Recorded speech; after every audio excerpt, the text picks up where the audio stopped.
నమస్తే అండి. Welcome to Siri channel.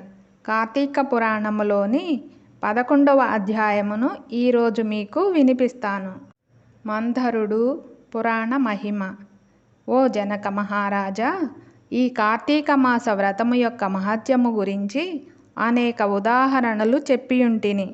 ఇంకను దీనిని గురించి ఎంత చెప్పినను తనివి తీరదు.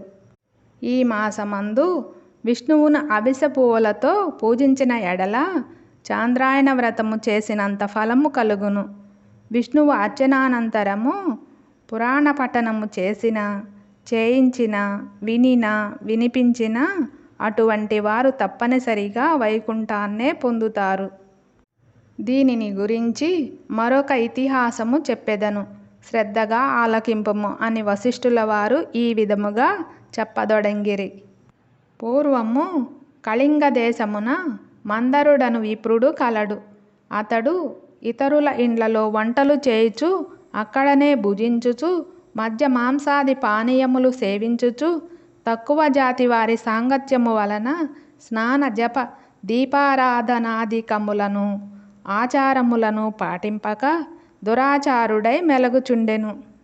అతని భార్య మహాసాధ్వి, గుణవంతురాలు, శాంతిమంతురాలు. భర్త ఎంత దుర్మార్గుడైనను పతినే దైవముగా నించి విసుగు చెందక సకలోపచారములు చేయుచు పతివ్రతా ధర్మమును నిర్వర్తించుచుండెను. మందరుడు ఇతరుల ఇండ్లలో వంటవాడుగా పనిచేయుచున్నను ఇల్లు గడవక చిన్న వర్తకము కూడా చేయసాగెను. ఆఖరికి దాని వలన కూడా పొట్ట గడవక పోవుటచే దొంగతనములు చేయుచు, దారి కాచి, బాటసారులను బాధించి, వారి వద్దనున్న ధనమును వస్తువులను అపహరించి జీవించుచుండెను. ఒక దినము ఒక బ్రాహ్మణుడు అడవి దారిన పడిపోవుచుండ అతనిని భయపెట్టి కొట్టి ధనమును అపహరించుచుండగా అక్కడకు మరొక కిరాతకుడు వచ్చి ధనాశచే వారిద్దరినీ చంపి ధనము మూటగట్టుకొని వచ్చుచుండెను. సమీపమందున్న ఒక గుహ నుండి వ్యాఘ్రమొకటి గాండ్రించుచూ వచ్చి కిరాతకునిపై పడెను. కిరాతకుడు దానిని కూడా చంపెను. కాని ఆ పులి కూడా తన పంజాతో కిరాతకుని కొట్టియుండుట వలన ఆ దెబ్బకు కిరాతకుడు కూడా చనిపోయెను. ఈ విధముగా ఒకే కాలమున నలుగురు 4 విధముల హత్యలు చేసి చనిపోయినందున ఆ నలుగురు కూడా యమలోకమున అనేక శిక్షలు అనుభవించుచు రక్తము క్రక్కుచు బాధపడుచుండిరి.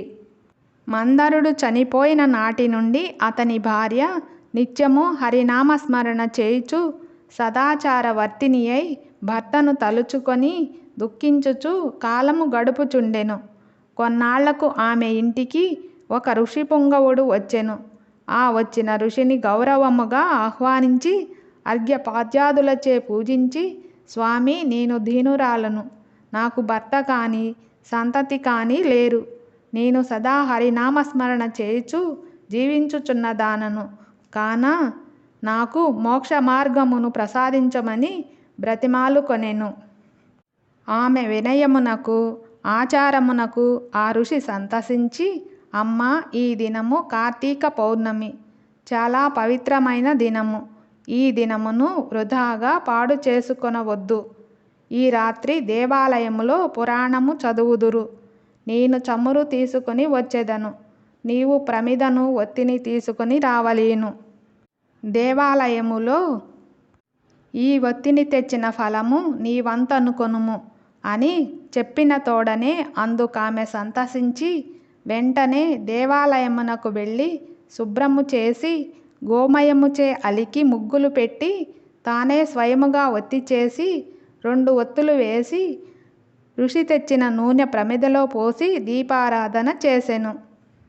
అటు తరువాత ఇంటికి వెడలి తనకు కనిపించిన వారినెల్లా ఆ రోజు రాత్రి ఆలయమందు జరుగు పురాణ కాలక్షేపమునకు రమ్మని చెప్పెను. ఆమె కూడా రాత్రంతయు పురాణమును వినెను. ఆనాటి నుండి ఆమె విష్ణు చింతనతో కాలము గడుపుచు కొంతకాలమునకు మరణించెను. ఆమె పుణ్యాత్మురాలగుట వల్ల విష్ణుదూతలు వచ్చి విమానమెక్కించి వైకుంఠమునకు తీసుకొని పోయిరి. కాని ఆమెకు పాపాత్ముడైన భర్తతో సహవాసము వలన కొంచెము దోషముండుట చేత మార్గమధ్యమున యమలోకమునకు తీసుకొని పోయిరి. అచట నరకమందు మరి ముగ్గురితో బాధపడుచున్న తన భర్తను చూసి, ఓ విష్ణుదూతలారా, నా భర్త మరి ముగ్గురును ఈ నరక బాధ పడుచున్నారు కాన నాయందు దయ ఉంచి వారిని ఉద్ధరింపుడని ప్రాధేయపడెను. అంతా విష్ణుదూతలు, అమ్మా, నీ భర్త బ్రాహ్మణుడైయుండియు స్నాన సంధ్యాదులు మాని పాపాత్ముడైనాడు. రెండవవాడు కూడా బ్రాహ్మణుడైనను అతడు కూడా ధనాసచే ప్రాణహితుని చంపి ధనమును అపహరించెను. మూడవవాడు వ్యాఘ్రము.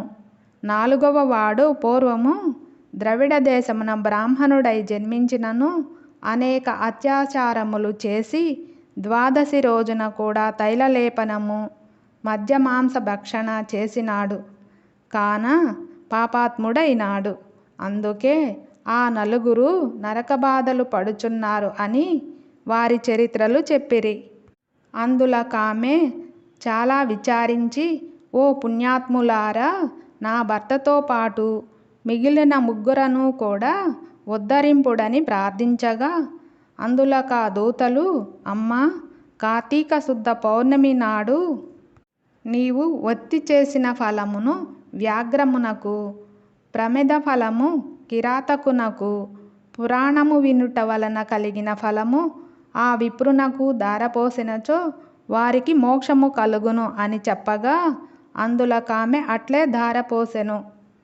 ఆ నలుగురును ఆమె కడకు వచ్చి విమానమెక్కి వైకుంఠమునకు వెళ్ళిరి.